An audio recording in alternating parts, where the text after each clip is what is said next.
The brief lull the past 2 days has offered is nice while it lasted. Or as nice as it can get, with words of Isabella's whereabouts creeping up to me every now and then.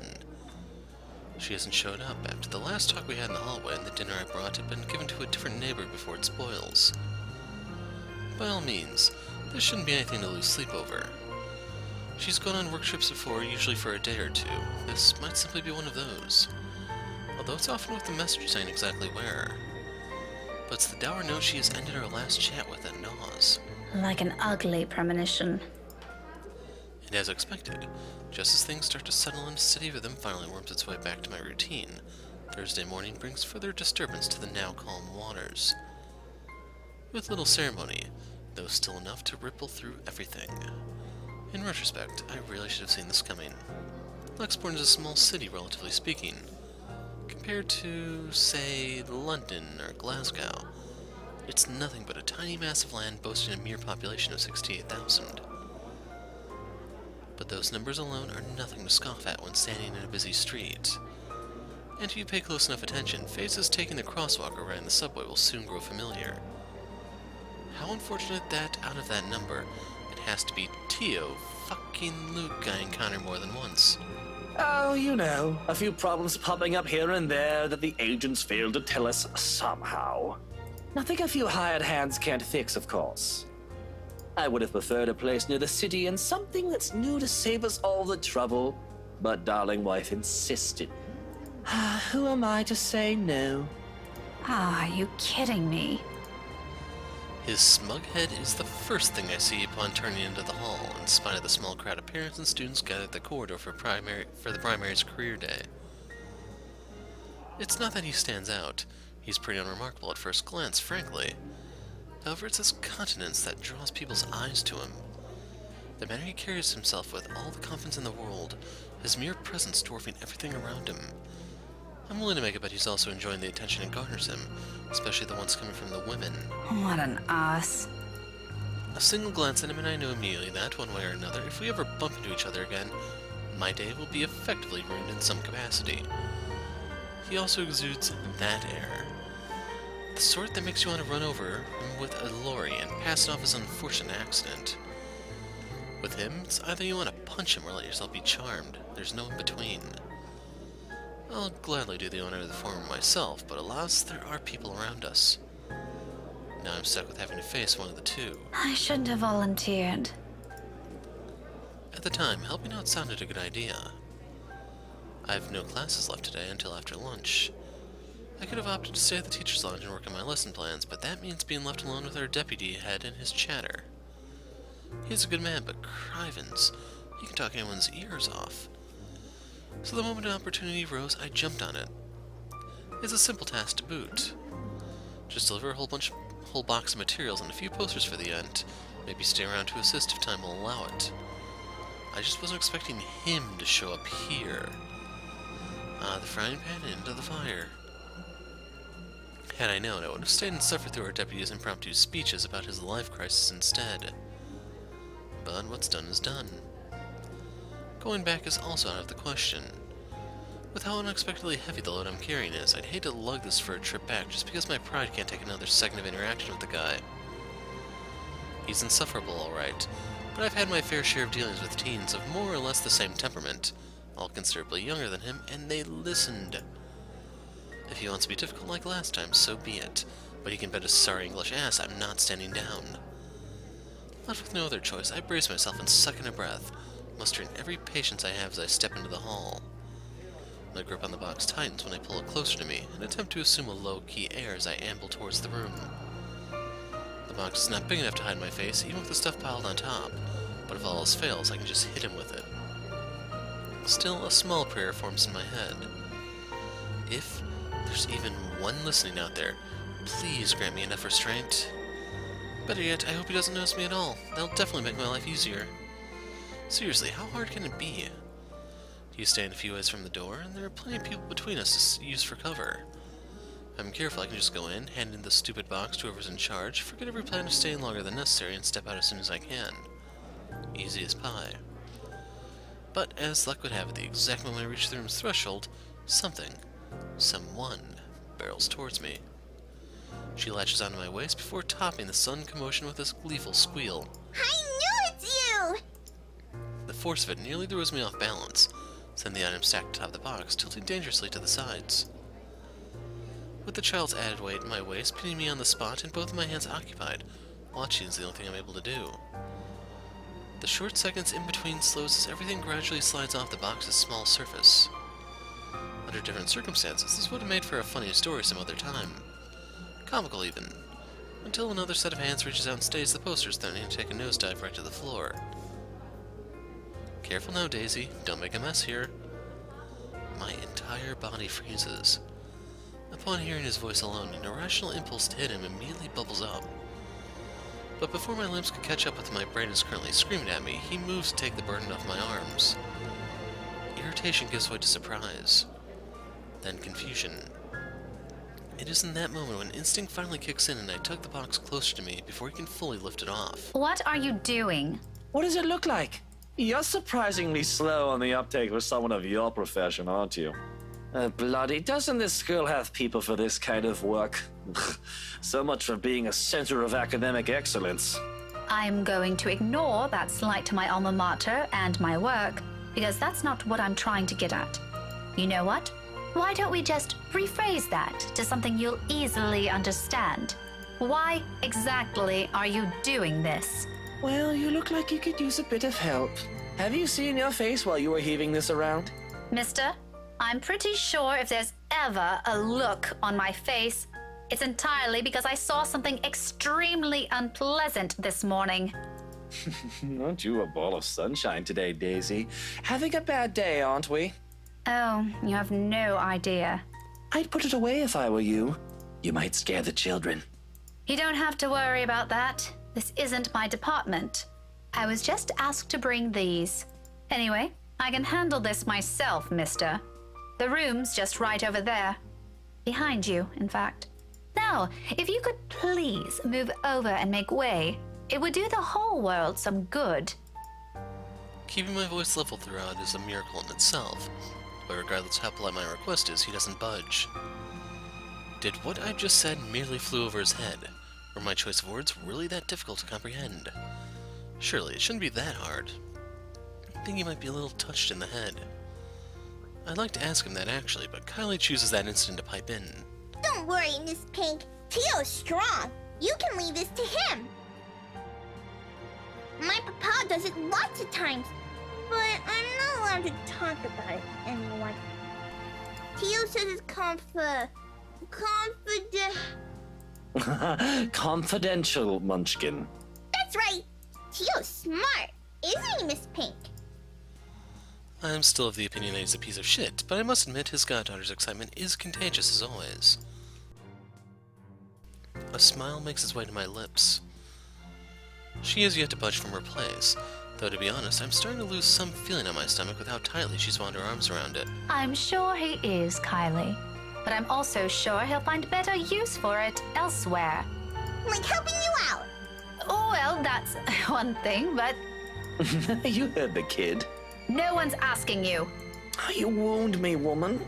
And I'm quite certain I can do more damage than that. Shall we give it a try? Again? He pales, stammers for a bit, until he ultimately decides against saying anything and settles for a brief show of discomfort instead. He's probably having flashbacks of the last time we met. His composure when he finally regains some of his bearings says it all. It's nothing short of hilarious if I do say so myself. I'll have you know that threats never work on me, Daisy. Not in a million years, not ever. You're assuming it's a threat.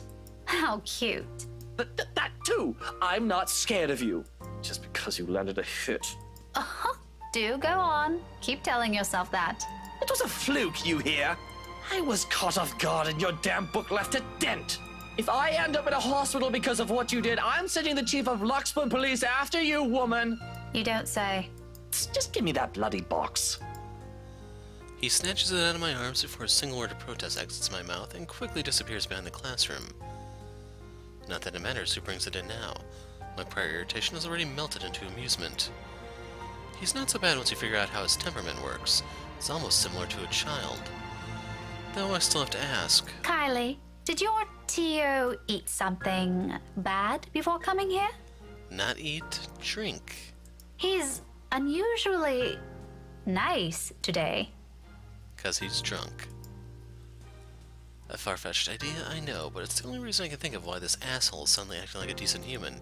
He's, quite frankly, far from being. First and foremost, we didn't end our last meeting on a good note. If I were him, I'd avoid the very person who put a dent on his skull, as he so aptly put it. Why is he acting friendly 2 days later? He always is. But I made him promise to be extra nice to you since you helped me so much. The other thing to remember is, if you haven't really been paying attention to just Luke's character in general, he loves someone who will fight him. I think you're gonna be great friends. I quickly stomp on the urge to groan loudly or gag at that. He's the last person I ever want to be chummy with in this whole city, but Kylie doesn't need to know that. Are you sure it's not something he ate during breakfast? I gave him some jelly babies this morning. Really brought me lots of them. Mama said I should share, so I offered half of it to Tio when he picked me up. He likes the black ones. Oh, that's probably why he's weird. Jelly baby overdose. He could have done everyone a favor and choked on them while he's at it. Do you want some? I've got more. I couldn't find Melody or Takako this morning, but I'm sure they'll be fine sharing some of it with you. No, I'm not really very fond of them. I was just asking. Oh, where's your mom, by the way? Out of town with Papa. An unexpected pang hits me at her words. The statement, though innocent enough, unearths the whole trunk of memories from childhood. So eerily familiar. Nights spent eating dinners alone, the number of days coming home to an empty house growing with each passing year. And sometimes several Christmas Eves spent with relatives instead of my own family. It's too late to think about it now, but when I remember, the dull ache is still there. Familiar, though lessened by the years now. Beside me, Kylie takes a step back, having gotten tired of clinging to me. There's nothing but cheer in her. She doesn't seem too affected by the fact. Although it makes me wonder how much of it is real, and how much of it is there to mask the loneliness, if there's even one. What a lucky child. Weren't they informed of career day beforehand? Yeah, I told them all about it. Mama was looking forward to it. And they still left? Uh-huh. It's important business, so it can't be helped. They promised to tell me about it when they come back tomorrow, though. Papa said he'll give me a gift if I behave. I've been a good girl, right, Miss Pink? You always are. But they asked they asked your Tio to look after you? For this? Nope, they didn't. No? Then how? It was supposed to be Tia. Mama likes her better than Tio, so she asked her, but she's sick and had to visit the doctor today. Oh, that's supposed to be a secret, by the way. Oh, but I think it's a bit confusing because Tio said she also went shopping. That's unfair. Don't you think so, Miss Pink? Mama doesn't allow me to go out when I'm sick. It's still okay, though, since Tio always buys me sweets before we go home. I'm gonna ask for a parfait today. Extra large. Don't tell Takako, okay? Listening to her like this, it's easy to get a picture of where Kylie's fondness for the guy comes from. She's far from a demanding child unless you made a promise of some sort. She never forgets those. She'll make friends with anyone wherever she is. Buy her a few things and voila, you're settled. No wonder she's so attached to the man. The douche probably showers her with gifts whenever he can. Can't say if the sentiment's the same for the latter, however. He doesn't seem the type. He probably just does it for the sake of getting some peace and quiet whenever he's with the girl. Classic techniques. But before that, I'm gonna show him to everyone first. It's gonna be great. No one else has a gazillionaire fairy godfather. Also, when I grow up, I'm gonna be exactly like him and marry someone really handsome. Like Tia did. That way, I can be awesome too. There's some sort of misguided logic in there that I'd like to correct. But before I can say my piece, douchebag steps in, fresh out of the commotion from the classroom behind us, and plows into the conversation with every subtlety a wrecking ball has. No shit given, despite no one asking for his opinion. Munchkin, sweetie, trust me. You don't have to marry someone for that to happen. I don't? Just do your thing, darling. I'm quite sure you can do great things on your own without lugging around an extra baggage with you. Tia married you. Kylie drops a statement without any sort of preface, and the moment it lands, the douche finds himself grappling with the conversation. Yeah, well, That's true, Munchkin, technically.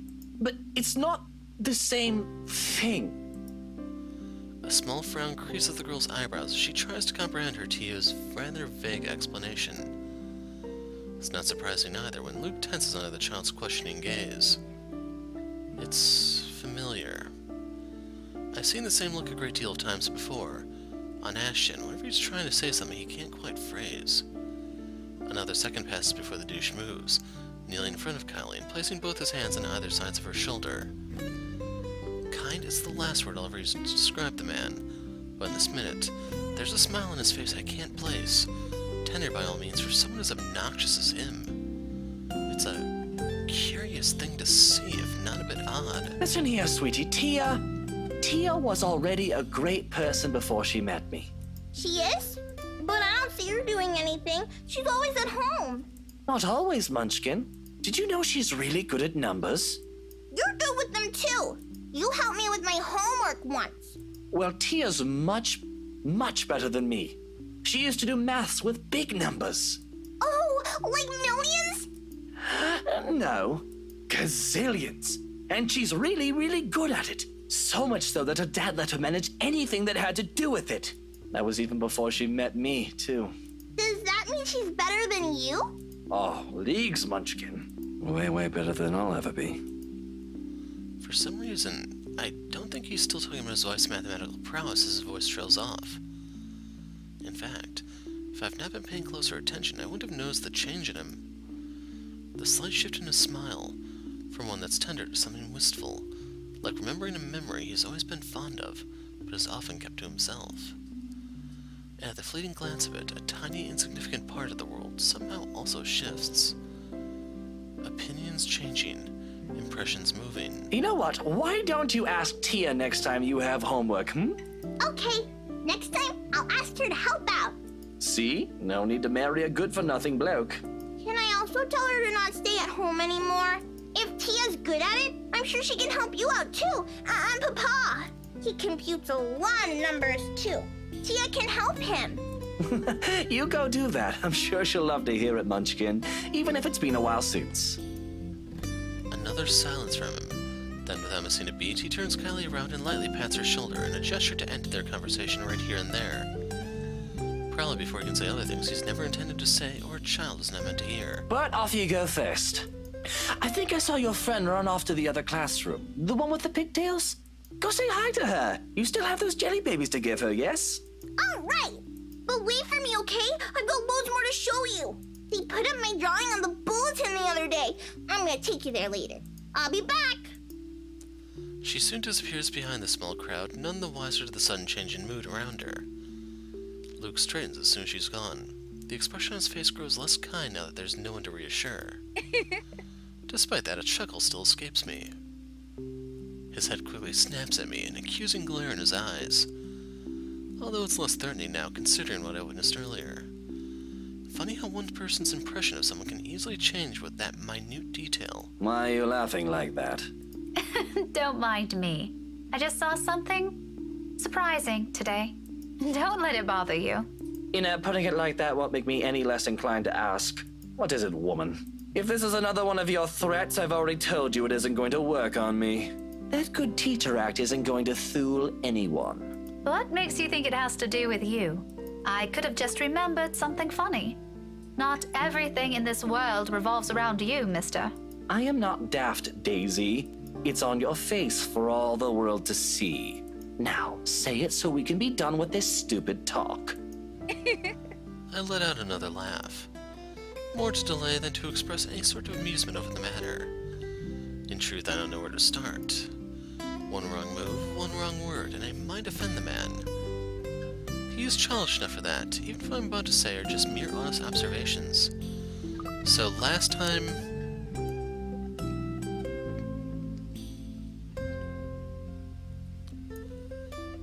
I'd shows you really think that. And real quick to look at his affection, you can see that he's like 2 notches above starting. You're good at handling her. Wow! So he apparently takes a lot of pride in Kylie. Ah well, Regardless of how he reacts, it's not like it'll have an impact on anything between us. I have no plans of getting too friendly with the man, though he might have some good points. Emphasis on might. The best treatment I can hope myself to give him is to stop thinking of him as a sleazy douche.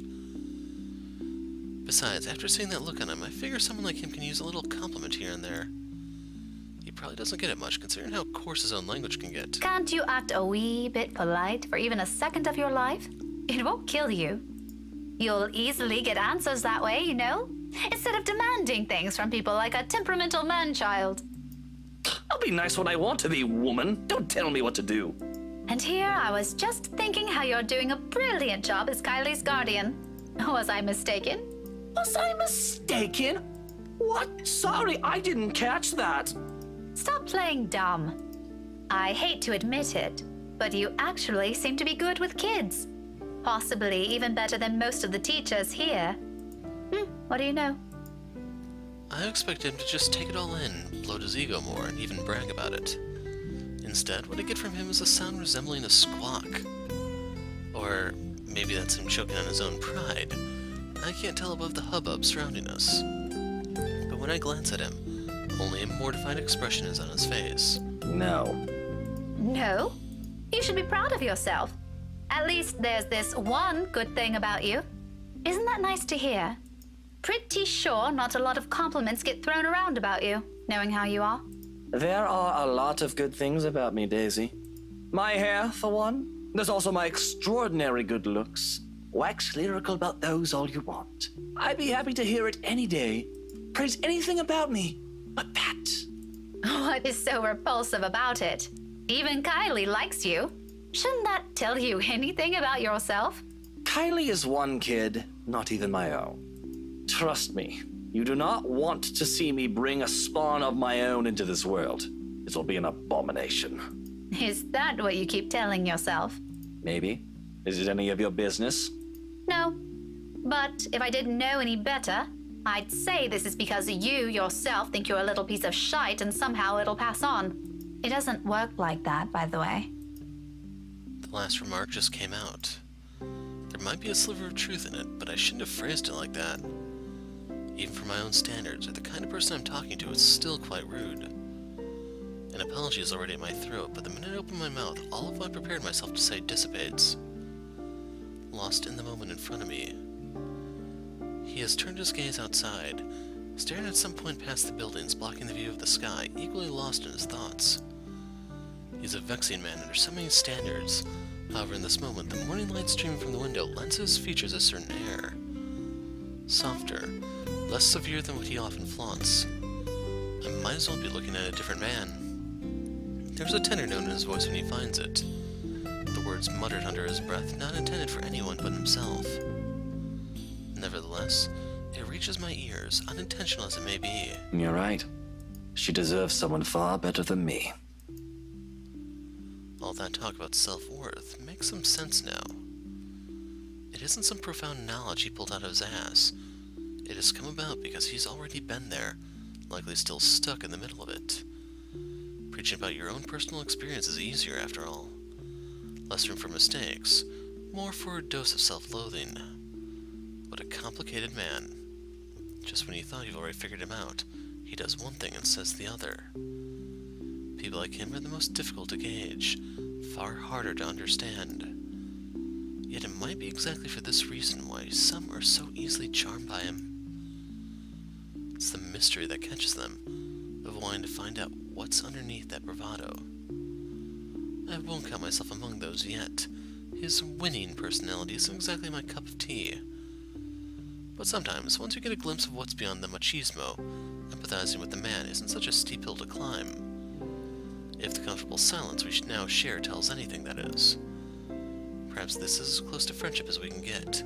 Several insults flung around with a few shared silences in between, and that's not exactly a bad thing. He's not exactly a bad guy either, despite the awkward start we've had. Maybe it's for this reason that I can't resist throwing in a little comment to lift his mood before leaving him. You know, Luke, you're not such a bad person. Is that supposed to make me feel better? I'm touched, Daisy. Take it how you will, but a little attitude change would help.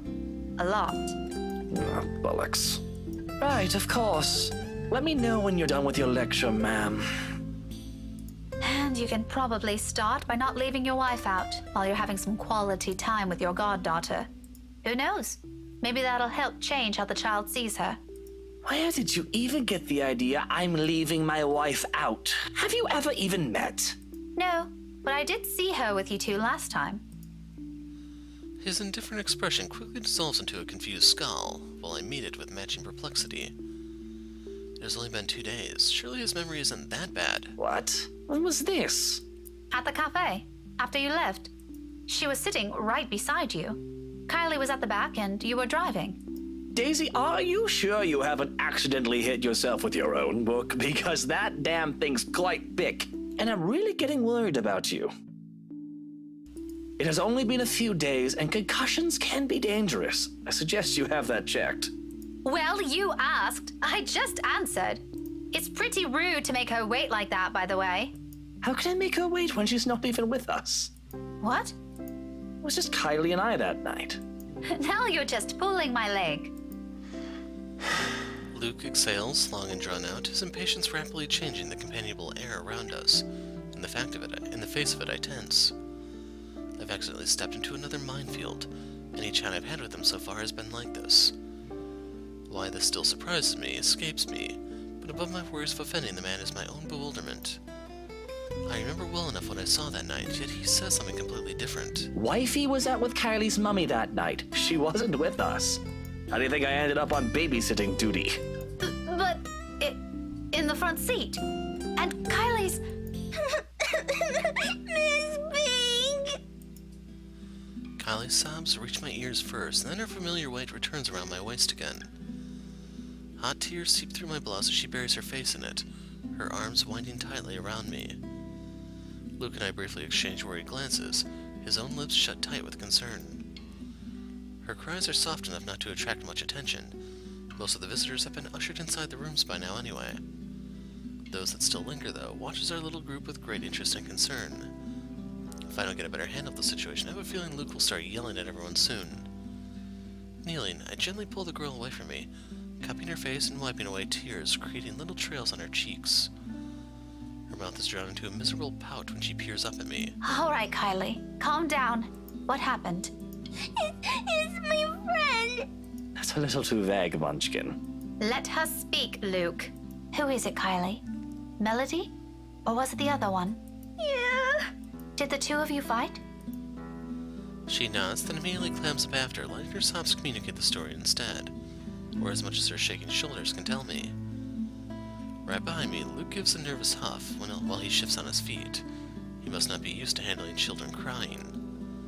What a wuss. Sweetie, I won't be able to help you if you don't tell me what happened. Seconds pass before she responds again. The tears already gone when she finally musters the strength to talk, her cries subsiding to mere sniffles. I wanted to give her the rest of the jelly babies, but she won't come out. Where? Where is she? In the little girl's room. Is she still there? Another nod. She won't say what's wrong. I kept asking her, but she told me to go away. Career Day is going to start soon. I saw the prizes Miss Alice will give us for good. She's gonna miss it. Is that what you told her?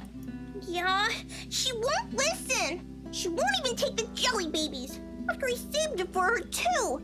She and Luke wanted to eat the red ones, but I told him it's not for him.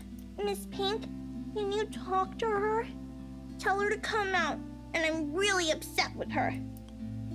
Ah. Just a little childish argument, then. Times like this, I'm glad I teach teenagers mature enough for petty squabbles. I do love being around children, won't mind having one or two of my own in the future, but it takes a whole different level of patience to teach several of them. I honestly admire my colleagues who willingly took the challenge. Normally I'll leave this for their homeroom teachers to fix, but I can't just ignore the imploring look she shoots me. That's another weakness I'll have to steel myself against before I ever think of having one of my own. For now, I give in to it. Okay. Tell me where she is, sweetie. Sighing, I stand up and gesture for her to lead the way. Luke trails quietly behind us. Even with a small distance in between, his apprehension is palpable, understandably so. No one wants to be caught in the middle of a children's spat. But in the end, this is all just a part of my job. I can't just shy away from it, can I? Kylie escorts us to an adjacent hall. At this hour, the corridors and the rooms lining its sides are empty. Save for the gentle rustling of leaves, the twittering of birds outside, and the tapping of our feet against the floor, the whole area stays eerily quiet. Not unusual, though. This is the part of the building reserved for club activities at the end of the school day, and with the rest of the school busy with another event, it's only natural for it to be this deserted. Come afternoon, right after class, it'll once again be filled with people. For the time being, I focus on the toilets at the far end, heading straight for it. Luke stays behind, opting to wait for the end of this drama instead, obviously not wanting to deal with another person's kid. Meanwhile, Kylie follows right after me, unusually silent as we approach the ladies' room. Sometime before we made the turn of this hallway, she stopped sniffling and started singing a tune under her breath. London Bridge is falling down, falling down. Probably to brace her calm herself, or maybe this is her way of preparing to pull her friend out of her sulk. My fair It certainly reminds me of lady. another person. I make no remarks on it, however. It's all part of growing up, they say. Let her learn. The door is slightly ajar when we get to it, and from inside the sobs of a girl echo weakly, barely audible even in this kind of hush. Turns out Kylie is not the only one upset about this. Despite the situation, a smile forms my lips as I call out to her friend. Hello? Hello there? You're Kylie's friend, aren't you? Melody, is it? She's looking for you. Children can be so amusing sometimes. Granted, they can be exasperating, especially around this age, but the endearing things about them outweigh those. All you need is enough level of patience. Career day's about to start, too. You'll have to come out, or you're going to be really late for it. Miss Alice won't be happy if one of her kids isn't there. I heard she brought little gifts for everyone who'll behave. Don't you want to receive one? However, her cries show no signs of abating. They only grow louder. Not close to a wail. Alarming regardless. Are you okay? From where I'm standing, it sounds almost like she's in some kind of pain, and it's not impossible. They do that at times, hiding what ails them for fear of a reprimand. If it's like that, coaxing her out might be useless. It also makes sense why she chose the loo furthest from their classroom. Wasting no time, I gesture for Kylie to wait and amble towards the door calmly so I don't alarm her. At the same time, a distinct sense of deja vu hits me. I've been in this position before. Behind a door, with someone crying on the other side. My calls ignored as their cries grow into a wail. Just this past week, actually. Even so, being in the same situation before doesn't bring any comfort. I'm putting up for the child beside me. Is the thick undercurrent of worry trickling into my stomach? I think there's supposed to be a comma here. I take one last breath, then I nudge open the door. It all happens in the span of a second. I don't make it past 2 steps into the room. Her cries abruptly stop. Light footsteps shuffle behind me, coming to a halt at the door. My heart skips a beat. And when I turn... Kylie? Miss Pink? Miss Pink? Why didn't you help her? My whole body becomes motionless at the sight of her, words catching my throat and heart pounding rapidly against my chest. This is Kylie, I'm sure of it. Yet nothing in the manner she speaks or the way she tilts her head in question carries the youthful, innocent vibe she always brings with her. As if I'm merely looking at a dead, hollow imitation of the child. Can't you hear her? She's asking for your help. But it is not those that trigger memory. It's those chilling eyes, calling, beckoning. Why won't you listen to her? All at once, the memory returns to me. A tide that has receded now returns to shore with an overwhelming force, carrying images of a single moment from days ago. Of a world passing by in a blur and of features I can barely discern under the little light there was. Not even a week has passed. In this minute, while I keep my eyes trained on the child before me, they return with such unbearable clarity. blood streaming down a pale face, thank heavens. Just lips contorted into a small, twisted smile. They brim with venom I never expected to see in a child, sending tiny pinpricks of dread crawling up my limbs and winding up my neck. You're a bad person. People like you deserve to die. I can't breathe. Those whispers and laughters again. Judging, mocking, taunting. Each scathing word ringing sharp and true against my ears. My throat closes in. My whole body tenses. A chill settles at the tips of my fingers, every digit gone rigid from the cold.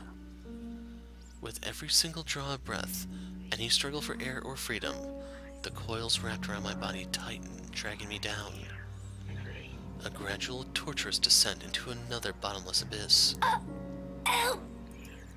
On, and on, and on, until I lose touch with myself and the world. Help me! Until darkness claims me and, unexpectedly, a note. In the distance, harsh and piercing, cutting through the thick stupor and shattering the haze without warning. Are you ladies done with your business here? I'll have all morning to wait for you two. My eyes snap open and the world shifts into place with a ragged gasp.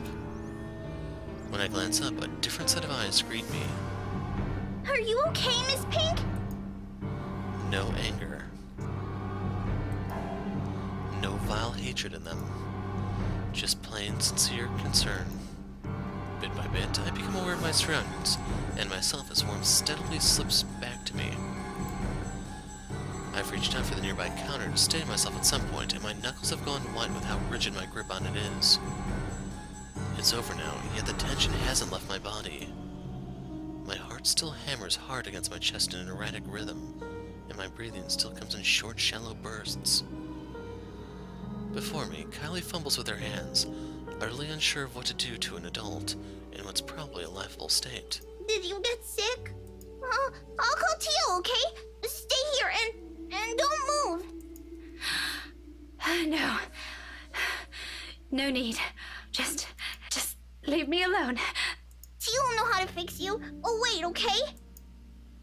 I wish I could speak reassurances to her, but I can't shake it off. The dread is there, twisting at my insides in anticipation. Of what?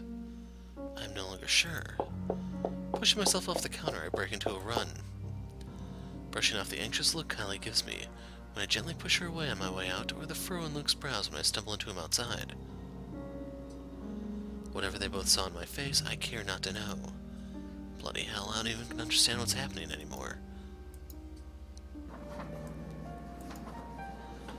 The tremors continued long after the last of my classes have ended. Although none of my students have commented, and I've caught a few sharing anxious glances, every time a pen slips from my hand or my shoulders tense whenever called. How unusual it must be for them to see the normally composed Miss Gales become a bundle of nerves. Even the most boisterous ones have given me less grief today. You think being on my fourth cup of tea would provide any sort of comfort? Or is this the fifth? Egad, why does counting matter now? The fact that I can't easily shake it off this time should tell me something. The last time this happened, I passed off some lapse in my part, after having been sick the week before. And it is a natural conclusion. Those are just stories, a centuries-old lore passed by the locals to keep children in line. What place doesn't have those? One of my Da's books even went as far as to describe them as a strong part of Isabella's culture. Tree giants, women who feed on unborn children straight from a mother's womb, or hell, even that one story about a demon baby. All folklore that never had a smidgen of truth in it, and was probably told to scare off the natives but there back in the old days. Much like every other one in every other place. The world is more universal than people care to think. But looking at it from where I'm standing now, after staring right into the eyes of that woman, after all the things I've been hearing and feeling, perhaps there's really more to that bloody letter than some awful Halloween prank. Perhaps Isabella's right all along. A terrible thing if true. Though that thought doesn't linger long, thankfully. Soon the ringing of my mobile takes my attention away from it. An unfamiliar name flashes before me once the screen lights up and my brows knit together. Marianne McCullough. Staring hard at the screen, I try to remember when I've entered this person in my contact list. Takes a moment, but when it clicks, my eyes zero in on the book lying wide open on my table. Loaned out from the library almost a week ago. I met the woman there by sheer coincidence, a fellow history buff apparently. We were after the same book, but in the end she's given it to me, under the condition that I call her once I'm done. To be honest, I completely forgotten about it until now, and, well, I haven't really taken a peek at it until today. Normally, I'd be done with the whole volume of this size a few days after taking it out, about 1 or 2 depending on how busy I am. Finding a chance to sit down and read through it has been more difficult lately than I anticipated. One moment I'm simply busy grading worksheets, attending a movie premiere the next, and then someone suddenly invited me out for one reason or another. Days later, a friend stops showing up in her flat, right after worrying reports pop up in the local news. There simply isn't enough time to breathe and get a grip on things. I have been flipping through the pages of the said book moments ago, though never really reading anything and merely hoping for a distraction.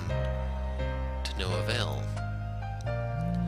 My phone gives out another ring, and this time I do not hesitate to answer. Marianne? Hello! Here I was starting to wonder if it was a bad time to call. Is it? No, not at all. I dismissed my last class a few minutes ago. I'm pretty much free for the rest of the afternoon, unless something comes up. Is this about last time? The book? Not really. I was hoping to ask you about some other thing. Oh, sure. What about? You grew up in this city, didn't you? It's a peculiar question to ask someone you've just met, but I answer her nevertheless. I'm more curious about where she's heading with this by starting with that. Born and raised, 3rd-generation migrant. Why do you ask? So, you must be familiar with the local lore. The, stories? Quite. If I'm going to teach about history, I'd like to think I am, yeah? But a family friend would be a better person to ask. If you want, I can contact him for you. No, let's just keep this thing between us, okay? It's nothing too big. Alright, I really don't know how else to put this without sounding a bit crazy. But things have been really, odd. Do you remember the mansion I mentioned back when we met? My current project? In hindsight, I should have expected a lean to this. She must not have lived here long if she's just asking about this now. It didn't take a week with Isabella when she arrived, but that's Isabella, superstitious down to the last hair. Though it won't be too far off to think Marianne has only started thinking about this recently. She's working on the damn house itself. Must admit, even I'm curious now, despite living here for so many years and having so many chances to look it up before. The Ermengarde Mansion, yes? Yes, that one. And, the thing is, oh dear, this is a bad idea. You know what? Just forget I ever called you about this. Must have been the sunny weather. It's making me sick and see stupid things. See things? No, wait. It's all right. I don't mind. There's a moment's pause before she responds again. She's right in that. This is a silly thing to talk about, especially between what I assume 2 people who are pretty grounded on their beliefs with regards to these things. I won't blame her if she hesitates. I can't believe I'm asking you about this. It's fine. Why don't you just think of it as some form of research? Well, all right. But after this, we're going to forget we ever had this talk. My lips will be sealed. Now, what is it about the mansion? Just, what do you know about it? The general gist. The place is past. What happened to the owners? Anything you can give me. Let's see. To start off, I do my best to give her a concise summary, from the time the house was commissioned 400 years ago and who had it built, up to the point it got deserted after the last heir's death and the deed was passed to the Ermengarde's nearest relatives. Frankly, if it weren't for those urban legends persisting, the house would have already faded into obscurity long ago. Demolished, even. These are all nothing she probably hasn't heard of before, yet there's dissatisfaction in her tone once I finish. That's all there really is to it? As far as I know, there's this little bit I forgot to mention about Lady Charlotte Ermengarde's death, but most of those are just theories. Aside from that, this is really everything we've been teaching all these years. Should there be anything more? No mention of any other weird stuff? Other crazy stories? Or a letter of some sort? My blood runs cold. Any warmth and comfort the tea I drank has given me prior has instantly been drained out of me. The phone creaks softly as my light hold on it turns into a firm grip. This whole letter bullshit is starting to turn into more than a coincidence. None that I've heard or read of. What does a letter have to do with this? Oh, no. It was just something I came across. Ignore it. Random thoughts, you know? By the way, I need to run. Thanks for answering my questions. She ends the call abruptly with only a clipped goodbye, leaving my mind heavy with even more thoughts. The mood around my classroom has gone considerably denser, in light of what little I've gleaned from that conversation. I don't think Marianne's lying about her intent. Her interest is genuine, I'd give her that, but she's left a lot of things out. I get the sense she only asked because something's happened around her too, and if she hadn't mentioned the letter, I probably wouldn't have made the connection. Just what the hell did we get ourselves into? Of course, there's still a lot of confusing details in this. All of these are just assumptions. No concrete conclusion to be formed with what we have, and if we want to find out what we're really dealing with, I think Marianne's right. There might be something more to those stories. As absurd as it sounds, the very place that gave us that letter might tell us something beyond what we know. And tomorrow night, I have a few hours of that chance at the housewarming party. Totally not an exciting thought since the place is privately owned now. I can't just wander around. But it's enough reason to keep the dread at bay as I step out of the room, ready to put an end to this day. However, all those good vibes disappear into thin air when I run headfirst into Luke. There's really something in this man. Regardless of how much my opinion of him has changed over the span of a few hours, he simply blasts through every good impression people has of him, without care or thought. He doesn't even need to open his mouth. His mere presence does it. In all honesty, I think he's the kind of guy only a mother can love. You're still here? Obviously. Who do you think's standing in front of you? An ass.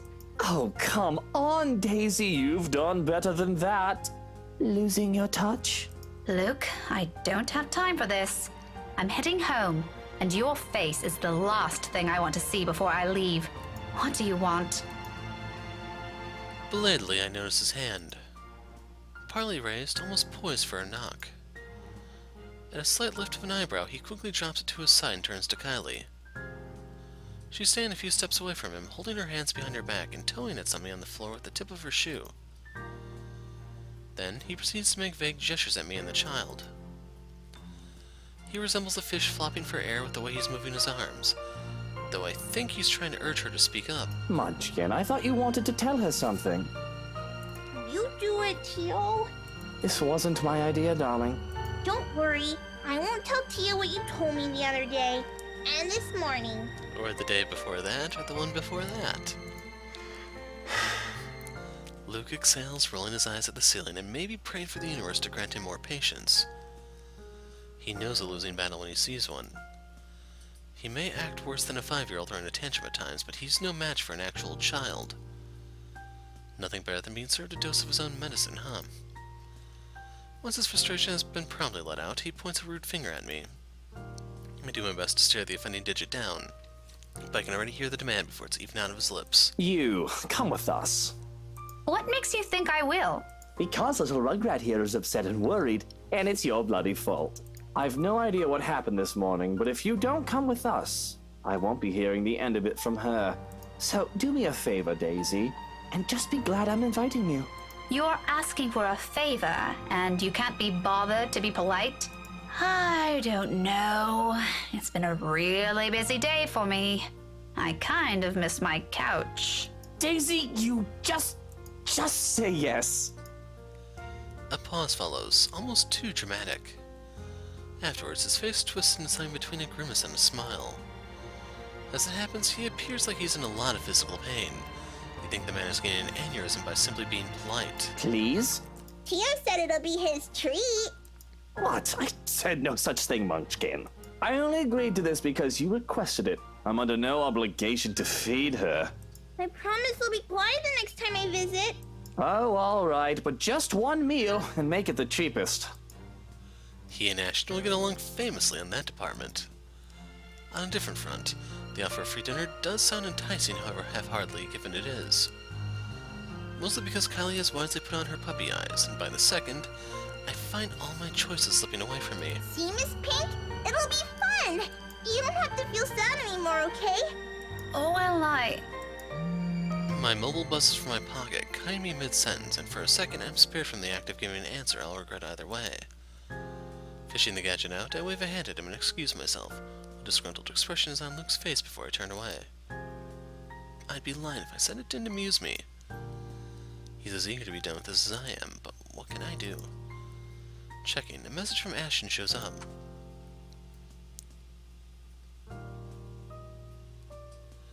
So I think this message is a little different. I don't know if he still mentions Isabella's place if she's dead. Oh. Just the usual. Unlike what he does to Zachary, Ashton has the decency to let us know when he's dropping by or he's in the area for some business. From the way it's phrased, it sounds to be the latter. Either way, I'm glad he's at least aware of that boundary. Not that Isabella's ever going to let him leave the building unscathed if he ever pulls the same stunt he does with the other man. I cringe to imagine what she'll do to him. Sighing, I slip the gadget back to my pocket. But looking up to see Luke's utter impatience on his face, I now face a different dilemma. The two of them are still waiting, and knowing the kind of person Luke is, this is already a grand gesture of goodwill coming from him. All to please his godchild. His denials aside, it's easy to tell he's really fond of Kylie from his actions alone. I kinda hate to ruin that. Well, Daisy, we're waiting here. On the other hand, there's Ash. His message doesn't exactly imply he's going to wait or he's expecting me to be there, but there are matters I hope to discuss with him in person, to put it simply.